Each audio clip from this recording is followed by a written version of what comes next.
Hello guys, അപ്പോൾ എൻ്റെ അക്കൗണ്ടിൽ വീണ്ടും വീഡിയോ ആയിട്ട് വന്നു.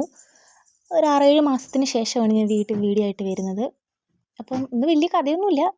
ഞാൻ ഉണ്ടാക്കി ഉദ്ദേശിച്ചത് വേറൊന്നാണെങ്കിലും ഉണ്ടാക്കി എത്തിയത് വേറൊന്നിലാണ്. ഉണ്ടാക്കി വന്നപ്പോൾ ചെറിയൊരു മസാല ബോണ്ടയുടെ അനിയനോ അനിയത്തിയോ അങ്ങനെ എന്തെങ്കിലുമൊക്കെ പറയാം.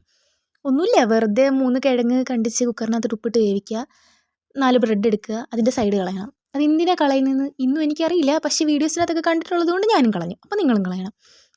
എന്നിട്ട് കുറച്ച് ചിക്കൻ മസാല, മഞ്ഞൾപ്പൊടി, മുളക് പൊടി, ഉപ്പ് ഇത്രയും ഇട്ട് നല്ല മിക്സ് ചെയ്ത് നല്ലോണം ഒന്ന് കുഴച്ചെടുക്കുക. കയ്യിൽ ഇത് ആവാതിരിക്കാൻ കുറച്ച് എണ്ണ പുരട്ടിക്കോട്ടെ. എന്നിട്ടിപ്പോൾ എന്താ ചെയ്യുക, അത് കുഞ്ഞു കുഞ്ഞു ബോൾസാക്കി മാറ്റി വയ്ക്കുക. ഇത് എണ്ണയിലിടുമ്പോൾ പൊട്ടി പോവാതിരിക്കാൻ വേണ്ടിയിട്ട് നമുക്ക് ഒന്ന് കോൺഫ്ലവറിനകത്ത് കോട്ട് ചെയ്തെടുക്കാം. പിന്നെ ആ മസാല ആക്കിയതിനകത്ത് കുറച്ച് കോൺഫ്ലവർ ഇട്ടിട്ടുണ്ട് കേട്ടോ, ഒരു 1.5 സ്പൂണ് കോട്ട് ചെയ്തെടുക്കുക. വീണ്ടും എന്നിട്ട് നല്ല എണ്ണയിലോട്ടിട്ട് മൊരിച്ചെടുക്കുക. കട്ടൻ ചായയുടെ കൂടെ കഴിക്കുക. വലിയ ഹൈപ്പൊന്നുമില്ല, എന്നാൽ ചായയുടെ കൂടെ കഴിക്കാം, അത്രേ ഉള്ളൂ. വെറുതെ പണിയില്ലാതിരിക്കുന്ന സമയത്തൊന്നും ഉണ്ടാക്കി നോക്കിയോ. കിഴങ്ങ് ബ്രെഡ് ഉണ്ടെങ്കിൽ കുഴപ്പമൊന്നുമില്ല, നൈസാണ്. കട്ടൻ ചായയുടെ ബെസ്റ്റാണ്. ഉള്ളിൽ നല്ല സോഫ്റ്റാണ്, പുറം നല്ല ക്രിസ്പിയാണ്. ഇങ്ങനെ പഞ്ഞി പോലെ ഇരിക്കും. അടിപൊളിയാണ്. ട്രൈ.